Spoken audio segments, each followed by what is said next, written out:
1933 साली पॅरिसमध्ये एका ज्यू कुटुंबात एका गोड मुलीचा जन्म झाला. तिचं नाव होतं फ्रान्सिस. तेव्हा कुणालाच वाटलं नव्हतं की तिचं बालपण इतकं भयानक वळण घेईल. 7 वर्षांनी सगळंच बदललं.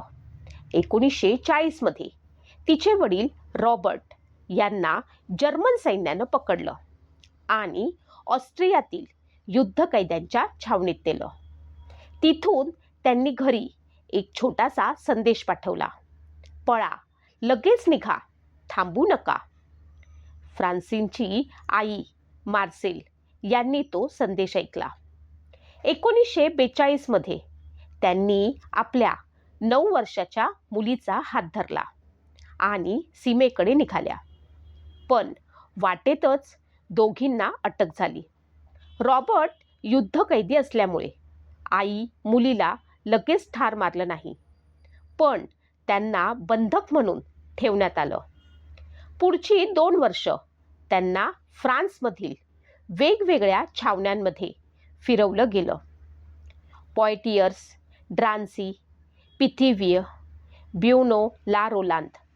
प्रत्येक ठिकाणी भूक, भीती आणि अनिश्चितता वाढतच होती. 4 मे 1944 रोजी त्यांना बर्गेन बेल्सेन छावणीत पाठवण्यात आलं. प्रत्येकाला एक छोटी बॅग नेण्याची परवानगी होती. मार्सेल यांनी त्यात 2 चॉकलेटचे तुकडे जपून ठेवले, उपासमारीच्या वेळी उपयोगी पडतील म्हणून.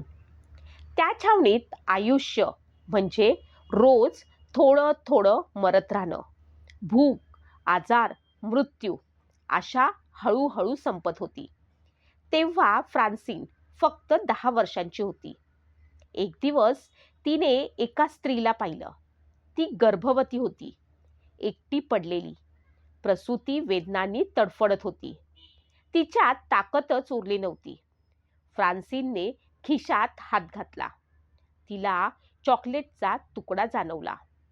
तो तिचा शेवटचा तुकडा होता, स्वतःला वाचवण्यासाठी ठेवलेला. क्षणभर ती थांबली आणि मग तो तुकडा त्या स्त्रीला दिला. त्या छोट्याशा कृतीने सगळं बदललं. त्या साखरेमुळे त्या स्त्रीला थोडी ताकद मिळाली. प्रसूती पार पडली. तिथे मृत्यूच्या सावलीत एका बाळाचा जन्म झाला. आणि आश्चर्य म्हणजे आई आणि बाळ दोघंही वाचले. काही आठवड्यांनी मित्रराष्ट्रांच्या सैन्याने छावणी मुक्त केली. फ्रान्सिन वाचली, तिची आई वाचली आणि काही काळानंतर त्यांना तिचे वडील पुन्हा भेटले. जखमी, तुटलेलं कुटुंब, पण जिवंत. काळ पुढे गेला. फ्रान्सिन मोठी झाली, शिक्षिका झाली आणि नंतर तिने आयुष्यभर लोकांना त्या काळाची सत्यकथा सांगायचं ठरवलं, विसरू नये म्हणून. खूप वर्षांनी एका कार्यक्रमात एक स्त्री उभी राहिली. ती म्हणाली, माझं नाव इव्हान आहे. मी मानसोपचार तज्ज्ञ आहे. मी फ्रान्सिनला शोधते. फ्रान्सिनने हात वर केला.